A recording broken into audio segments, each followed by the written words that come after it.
The AT Pro has 12 segments, or notches, of discrimination. Any combination of these segments can be switched on or off based upon your preference. There are two primary methods for modifying the notch discrimination pattern to reject unwanted items.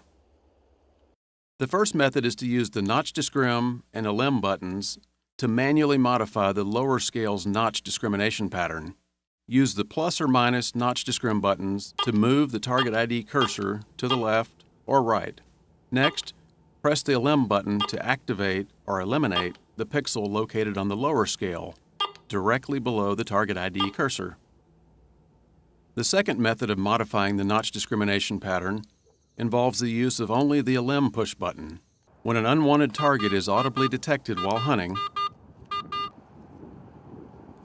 simply push the LM button to create a notch at that target ID cursor. The next time the AT Pro encounters the same trash item, it will not produce an audible signal. One good use for notch discrimination is to find a specific item that you're looking for. An example of this would be, let's say my wife was outside and she lost one of her favorite gold earrings. Let me just walk through a little scenario here and just show you how this would play out. We've got a couple of gold earrings right here, and if she was to lose one and I still had the other one, what I would do is I'd want to scan this and see what this reads.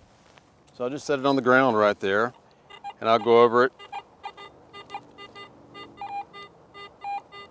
Got a reading kind of around 56, 60. So I'm going to go in here and notch out what I don't want to find. I want to get down to that specific reading and look for that particular lost item. So what I'll do is put a notch either side of where I expect it to be. So I've got about where it hits and maybe a pixel or two either side, so I've got a little bit of range. Because like anything else, it can change whether it's standing up or laying on its side depending on what its orientation is. And I don't know how it was lost there. So I'm just going to verify kind of what I've got for my settings and basically bracket where I want that to be. And I'm going to run my Iron Discrim all the way up to 40 because I know I'm not looking for iron. This is reading in the middle of the road. So I've got this set about where I want it to be. Now, again, this is just a demonstration, but if my wife had lost the earrings, let's say she was over here on the swing and it was lost out there somewhere, I'm going to take this and I'm going to just pitch it over there and not know exactly where it goes, just as if I knew it's somewhere lost in this general vicinity. So here we go, I'll toss it over there in those weeds. And I've got my settings notched out to just one little bracket of where I think that should hit based on the other one that we still have.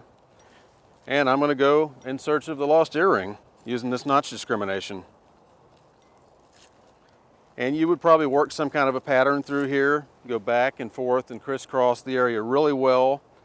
Use string if you need to make sure you cover the ground thoroughly. And expand out from there. If you don't find it where you think it's going to be, just keep expanding your search. And just keep it slow and careful. You know, I don't know exactly where I pitched it. It's somewhere in this weed bed or through these leaves here.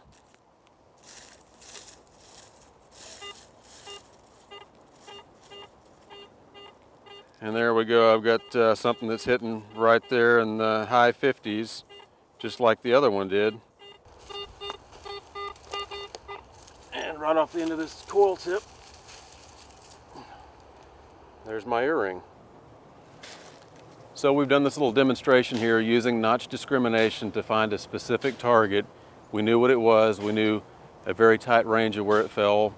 We tightened up our discrim, just left on 3 of the pixels right around bracketing where we thought it would be, and we moved in and effectively found the item. You can use this for other items that you're looking for, basically just eliminating what you don't want to find and narrowing down the range of what you can find with that discrimination.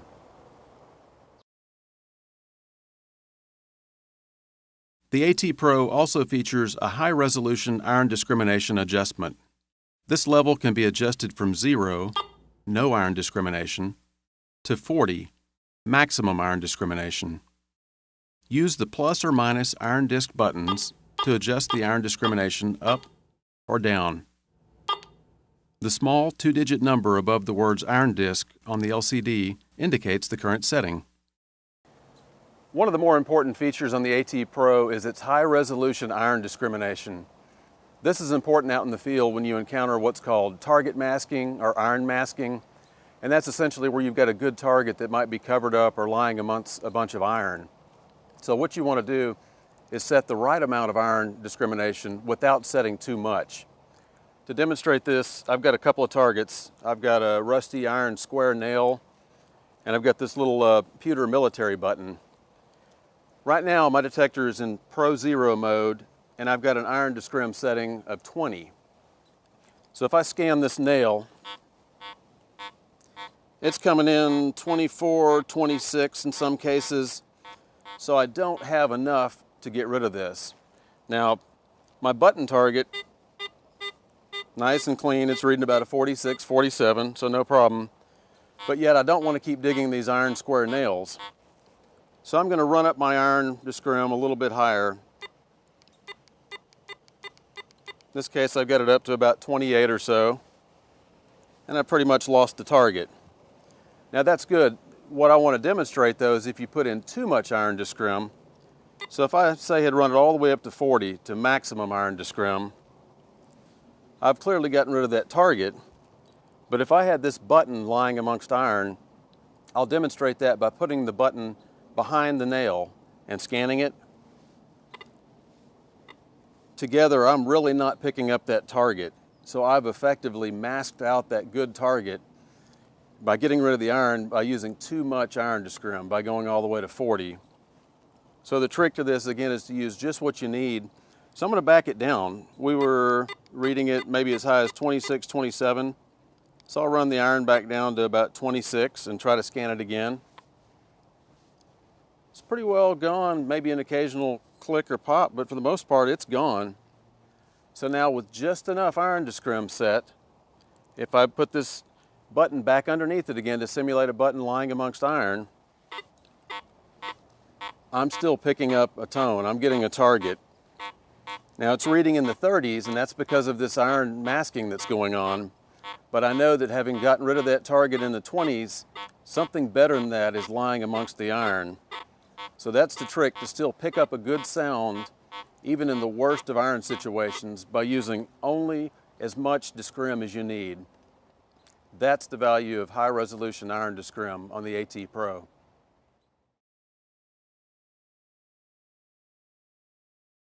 The AT Pro also includes an iron audio feature that can be used both in the standard and in the Pro modes. Iron audio allows you to hear discriminated iron targets, which would normally be silent. Simply press and release the iron audio button to switch this feature on or off. When it is on, the words Iron Audio appear on the LCD.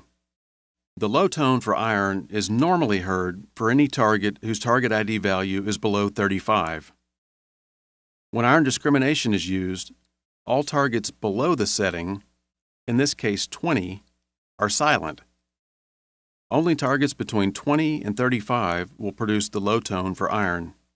Iron Audio allows you to adjust the range of your midtone. The midtone now starts at your point of discrimination, which is 20 in this case. With Iron Audio in use, the low tone for iron is heard for targets that ID below your discrimination point. To make sense of this, let's demonstrate with this iron nail. It reads as high as 29, so I'll run my high-res iron discrim setting up to 29 to lose this target. With Iron Audio off, this nail is not reported audibly at all, or is at best a very broken signal.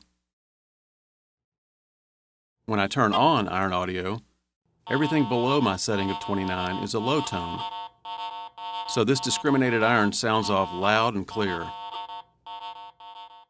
By changing my midtone range using Iron Audio, anything I find now with a target ID value above 29 will sound as either a medium tone or high tone. Hearing the discriminated iron can really make a difference. The Iron Audio feature is even more impressive at identifying bottle caps. Since they are flat and have pretty good conductivity, They can trick some detectors into thinking they are a coin or some other good target. Start with the AT Pro in standard 0 mode and pass the bottle cap parallel to the search coil as if the bottle cap is lying flat on the ground. Note that the target response is consistent with the audio of a good target. Then switch the detector into Pro 0 mode and move the bottle cap past the coil again. Note the subtle low tones at the beginning and end of the target response, indicating a questionable target that might be made of iron. Finally, set the Iron Discrim to 35, switch on Iron Audio, and check this target again. The distinctive low, high, low response now indicates a target that is unmistakably iron. So now that you've learned a little bit about the tone ID with the AT Pro, let's do a real-time demonstration here with some different targets so we can look at the standard mode, the Pro mode, and then also using the Iron Audio and how the tone ID changes between some of those. The three targets I'll put down here are an old iron square nail, an old buffalo nickel, and then a large silver coin, so we can demonstrate the three forms of tone identity. We'll start in standard, and we're in the 0 mode. I have no Iron Discrim right now, so let's go over them. First, the iron nail. Low tone. Mid tone on the nickel. And then a bell tone as we get on the big silver coin. Now if I switch over to the Pro mode, let's listen to the difference. The silver coin, it's now a high tone instead of a bell tone. Buffalo nickel, still a clean medium tone. And the iron nail, still your low tone. Now let's go back over and check these items. If we'd set some Iron Discrimination, I'll run it up to about, let's say 25, and put the Iron Audio on, and let's go, well first let's go over it without the Iron Audio on the nail. It's almost gone, it's pretty well broken up. So to spot check that item, I put on my Iron Audio, and now I've got a distinctive Iron Audio sound. It's telling me that's a junk target that I've eliminated. But let's check the other two items with Iron Audio on. Medium tone target. Still sounds clean, still sounds like a good target. And then our big silver coin. Still sounds clean and clear, high tone. I'll switch it over to standard mode just to go through those again with the Iron Audio on. Bell tone is clean. Medium tone's clean on the nickel. And our iron junk item still sounds bad with the Iron Audio on. If I take it off, not much there, a couple of grunts here and there. So there we've listened to three different targets and the tones they make in both the standard mode and then also in the Pro mode. And then we also use the Iron Audio to come back over and check the iron content of one of the items that may or may not have been a junk item. So you heard the differences between those modes and then the ability to spot check one of your target items. Not all iron targets can be easily eliminated just by increasing your Iron Discrimination. This can be due to variables such as the target's size, its thickness, and its orientation in the ground. When you find a target with questionable or inconsistent target ID, use the Iron Audio feature to help determine if it contains discriminated iron. Big iron. To demonstrate how an iron target's orientation can change its target ID, let me scan over this rusty nail. Scanned parallel to the center line of the DD coil, it reads between 10 and 17. However, if I approach this same nail with it perpendicular to the center line of the DD search coil, the same target reads as high as 33.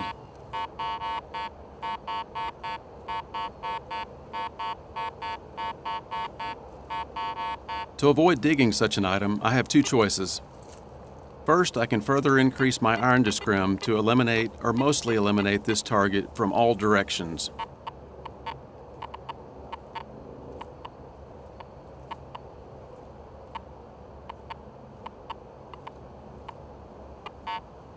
Or I can simply switch on my iron audio feature and check the target. Because I can hear the discriminated iron, I know this target is composed at least partially of iron. Therefore, it is not a silver, gold, or bronze coin that I'm hoping to find, and I can just ignore digging it up.